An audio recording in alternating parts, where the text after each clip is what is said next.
भगवान श्री कृष्ण ने जब मोहिनी रूप धारण किया तो उनके सौंदर्य पर 33 करोड़ देवता मोहित हो गए। सभी देवताओं ने मन में यही कामना हुई कि ऐसी सुंदरी उनकी पत्नी बन जाए, परंतु केवल एक देवता ऐसे थे जिनके मन में मोहिनी के प्रति इस तरह का भाव नहीं आया। वे थे सूर्यदेव। सूर्यदेव ने मोहिनी रूप को देखकर मन ही मन कहा, यदि ये मेरी पुत्री बन जाए तो मेरा जीवन धन्य हो जाए। सूर्यदेव की इस भावना को समझकर भगवान श्री कृष्ण ने उनकी ओर कटाक्ष किया और संकेत किया कि उनकी इच्छा पूर्ण होगी। समय बीतने के बाद सूर्यदेव ब्रजभूमि में वृषभानु महाराज के रूप में अवतरित हुए। वृषभानु जी ने तपस्या की और ब्रह्मा जी से प्रार्थना की कि उन्हें ठाकुर जी की पुत्री के रूप में प्राप्ति हो। ब्रह्मा जी ने उनकी प्रार्थना को श्री हरि तक पहुंचाया। ठाकुर जी ने विचार किया कि वे नंद यशोदा और देवकी वासुदेव के यहाँ पुत्र के रूप में जन्म लेने वाले हैं, लेकिन प्रेम की स्थापना के लिए एक विशेष अवतार लेना होगा। ठाकुर जी ने अपने रूप को दर्पण में देखा और उस दर्पण में उन्हें ऐसा रूप दिखाई दिया जो स्वयं ठाकुर जी को भी मोहित कर गया। यह रूप ठाकुर जी का ही स्त्री रूप था।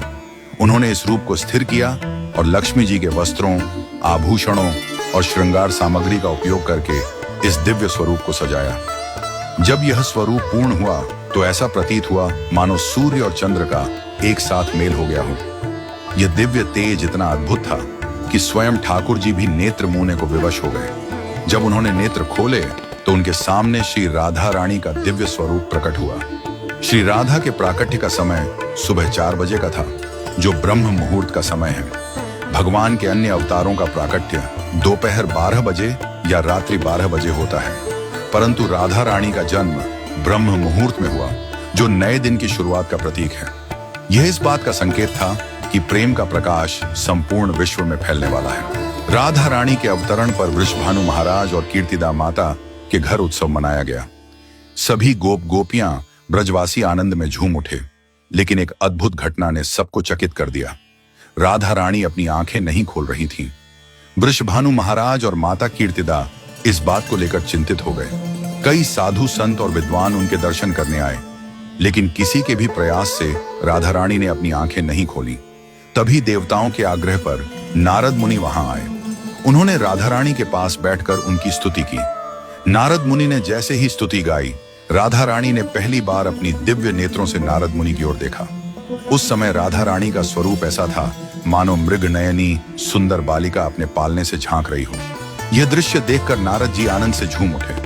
उन्होंने अपनी वीणा और करताल बजाकर कीर्तन प्रारंभ कर दिया और गाने लगे, जय राधे जय वृंदावन वासिनी। वृषभानु महाराज यह अद्भुत दृश्य देखकर भाव विभोर हो गए। उन्होंने राधा रानी को प्रणाम किया और स्वयं को धन्य माना। उन्होंने अनुभव किया कि उनकी पुत्री कोई साधारण बालिका नहीं, बल्कि साक्षात देवी है।